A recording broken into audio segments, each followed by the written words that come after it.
Salut à tous et bienvenue sur AC237. Il y a des liens intellectuels qui ne sont pas très significatifs. Ces relations incluent celles entre un professeur et un élève ou un collègue de travail et un adepte de quota. Elles émergent du crâne. Les relations amoureuses sont-elles plus significatives que les liens intellectuels? Ce sont les types de liens qui existent entre une mère et ses enfants, entre des frères et entre un mari et sa femme. Aujourd'hui, nous présenterons l'histoire d'un monsieur qui abusait des sentiments de sa copine, mais qui ne s'attendait pas à ce que quelqu'un vienne la venger. Regardons son histoire. Mais avant de commencer, j'aimerais vous rappeler qu'après avoir regardé cette vidéo, vous pouvez faire un tour sur notre chaîne pour découvrir de nombreuses histoires à la fois incroyables, intéressantes et émouvantes. Et n'oubliez pas de vous abonner à la chaîne et d'activer la cloche de notification si vous êtes nouveau parmi nous. Maya rencontra sa copine Yulia lors de leur premier jour d'université, car elles étaient toutes deux issues d'un foyer modeste et appartenaient à un hameau situé en dehors de la ville. Les deux jeunes femmes réalisèrent qu'elles étaient faites l'une pour l'autre et qu'elles avaient beaucoup de points de vue similaires. Elles étaient toutes deux dans la même université, mais se spécialisaient dans des domaines différents. Elles acceptèrent donc de partager un appartement à la résidence universitaire et commencèrent à consacrer la plupart de leur temps libre l'une à l'autre en se promenant dans la ville, en allant au magasin et en se promenant dans le parc opposé à leur maison. Chacune d'elles prêtait main forte à l'autre. Leur lien se développa et elles ne se séparaient plus. Elles avaient l'habitude de quitter leur chambre la nuit parce qu'elles craignaient que quelque chose de mal leur arrive. Cependant, au fil des mois, elles s'habituaient à l'environnement de la ville et commencèrent à fréquenter les boîtes de nuit locales pour danser. Elles ne buvaient pourtant pas de vin, donc elles se contentaient de danser, puis de se retirer chez elles dès la tombée de la nuit. Maya fit connaissance d'un adolescent appelé Elliot et commença à s'asseoir à la même table que lui au fil du temps. Malgré les mises en garde de Yulia concernant les cocktails que les jeunes consomment, surtout la nuit, elle découvrit que le nouveau copain de Maya était un adolescent normal et gentil, dont elle tombait progressivement amoureuse. Les deux amies passèrent une année scolaire incroyable, avec des notes élevées. En deuxième année, elles se retrouvèrent après une pause de 2 mois. Alors qu'elles étaient ravies de se revoir, Yulia remarqua que sa copine chercha instantanément son ami perdu de vue, Elliot. Cela l'irrita, car elle pensait que son ami avait oublié le jeune homme et qu'elle se concentrerait sur ses études à l'avenir. Sa copine, en revanche, était visiblement tombée amoureuse du jeune homme, dont elle parlait constamment et dont elle attendait l'arrivée avec impatience. Elle informa son amie qu'elle était restée en contact avec lui pendant les vacances d'été, que leur relation s'était approfondie et qu'ils s'adoraient et se parlaient au téléphone chaque jour. Ils étaient tous les deux impatients de se rencontrer. Elliot contacta Maya et espérait la voir juste après que les meilleurs amis aient repris contact après les vacances. Elle se leva alors précipitamment et fit ses adieux à Yulia avant de partir sans l'informer de l'endroit où elle allait se rendre. Cette dernière était décontenancée par la situation, car elles n'avaient aucun secret l'une pour l'autre depuis leur rencontre à l'université. Yulia accueillit Maya ce soir-là, ravie, et lui demanda si sa famille était au courant de sa relation, et aussi pourquoi il ne l'accompagnait pas pour les voir. Maya l'informa alors qu'elle avait dû cacher la situation à ses parents, et qu'Elliot était timide.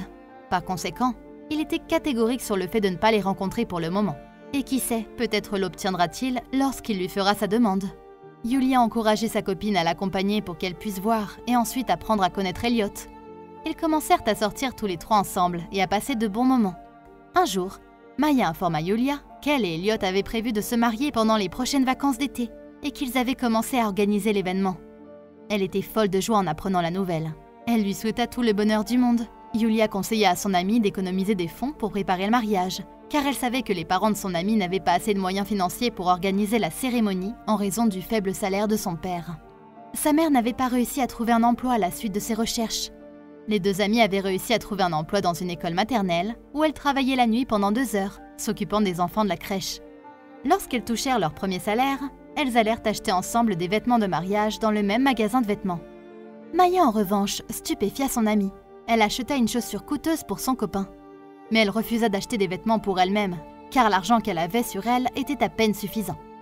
Maya remit à plus tard tout ce qu'elle n'avait pas pu acheter. Yulia se rendit compte qu'Elliot n'avait jamais offert de cadeau à Maya depuis qu'il avait fait sa connaissance. Une fois rentrés dans leur résidence universitaire, elles prirent place.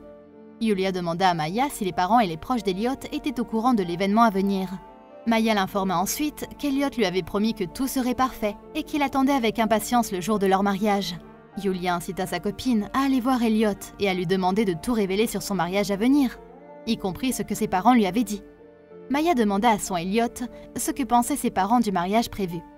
Mais il fut réticent à répondre et lui dit qu'en fait il ne leur avait pas encore parlé, mais qu'il était sûr qu'il ne s'opposerait pas à l'idée. Cela suscita l'intérêt de Maya qui se souvint des remarques de sa copine. Elliot commença à éviter Maya à l'approche de l'année universitaire, et il ne la voyait qu'à de rares occasions. Il lui dit qu'il n'était pas prêt à se marier et que son manque d'emploi l'empêchait de s'engager dans une relation établie. Il n'avait pas non plus de voiture ni de maison. Il était également indécis quant à la personne qu'il épouserait. Mais Maya était sa préférée parmi toutes ses filles. Lorsqu'elle entendit le message de son fiancé, qui avait dû lui faire d'innombrables promesses, elle sursauta. Elle retourna chez elle se plaindre à sa copine Yulia. Cette dernière n'était pas surprise en entendant cela. Elle tenta de rassurer son amie en lui disant qu'Elliot n'était pas fait pour elle, qu'il ne lui convenait pas et qu'elle devrait l'oublier complètement. Le lendemain matin, Yulia se précipita chez l'ancien fiancé de son ami pour le réprimander pour ce qu'il avait fait à son ami. Et après l'avoir vue, il l'informa qu'il n'aimait pas Maya, mais la voyait plutôt comme une amie. Il lui avoua qu'il était fan de Yulia depuis la première fois qu'il l'avait vue avec Maya. Il se mit à pleurer, la suppliant de ne pas l'abandonner. Elle était stupéfaite des paroles d'Elliot et ne trouva rien à dire. Alors, il lui demanda de venir avec elle dans son appartement pour tout lui expliquer. Elle refusa d'abord d'aller avec lui parce qu'elle ne voulait pas trahir son ami. Mais comme elle était impatiente d'entendre les paroles d'Elliot, elle y alla. Arrivé dans l'appartement d'Elliot, il apporta une bouteille de vodka et offrit à boire à Yulia. Mais elle refusa. Elliot se mit à raconter à Yulia son attachement à lui et qu'il la voyait comme la plus belle fille de l'université. Il avait été affecté par ses mots depuis la première fois qu'il l'avait rencontrée. Il exprima son désir d'être avec elle, tout en lui donnant un verre de vodka à boire dans l'espoir qu'elle soit suffisamment ivre. Elle continuait de l'écouter tout en buvant verre après verre, et quand elle était ivre, elle demandait à Elliot de la raccompagner. Il s'approcha d'elle, l'embrassa et prit une photo avec elle avec son téléphone et la portait dans ses mains jusqu'au lit et dormit avec elle. Quand elle se réveilla le matin, elle ne crut pas ce qui lui était arrivé. Elle mit ses vêtements et partit immédiatement tout effrayée parce qu'elle était tombée dans le piège de cette bête d'Elliot. Elle refusa de dire à Maya ce qui s'était passé. Elliot publia une photo avec pour légende « J'étais avec toi cette nuit-là » à travers son compte sur les réseaux sociaux. La photo circula jusqu'à ce qu'elle atteigne Maya qui n'en croyait pas ses yeux. Elle était très déçue car sa meilleure copine l'avait trahie avec son petit ami. Elliot essaya d'expliquer à Maya ce qui s'était passé et lui dit qu'il ne l'avait pas fait exprès. Elle ne le crut pas et lui demanda de s'éloigner de sa vie et de ne plus lui parler. Yulia essaya d'expliquer à Maya qu'Elliot l'avait violée après l'avoir forcée à boire. Elle était dévastée et demanda à sa copine de lui pardonner et qu'elle ne méritait pas ce qui leur était arrivé. Et elles décidèrent de se venger d'Elliot qui voulait détruire leur vie. Maya lui demanda de prétendre d'être enceinte d'Elliot, de l'appeler et lui dire en le menaçant qu'elle appellerait ses parents pour leur dire qu'elle était enceinte de lui s'il ne lui donnait pas de l'argent en retour. Lorsqu'il l'apprit, il fut horrifié car il réalisa que si cette histoire parvenait aux oreilles de ses parents, il le mettrait à la porte. Il devrait en effet faire face à de lourdes peines de la part de l'université à la suite de son viol. Il réfléchit à la situation et finit par accéder à la demande de Yulia, qui souhaitait qu'il lui fournisse la somme qu'elle désirait. Il prit donc tout l'argent de la maison de ses parents et lui remit. Yulia partagea l'argent avec Maya et déposa une plainte à la police en admettant qu'elle n'était pas enceinte. Elliot ne comprenait pas ce qui lui arrivait, et lorsque la nouvelle parvint à ses parents, ceux-ci le renièrent, surtout après avoir appris qu'il avait volé l'argent qu'ils économisaient, et il fut envoyé en prison.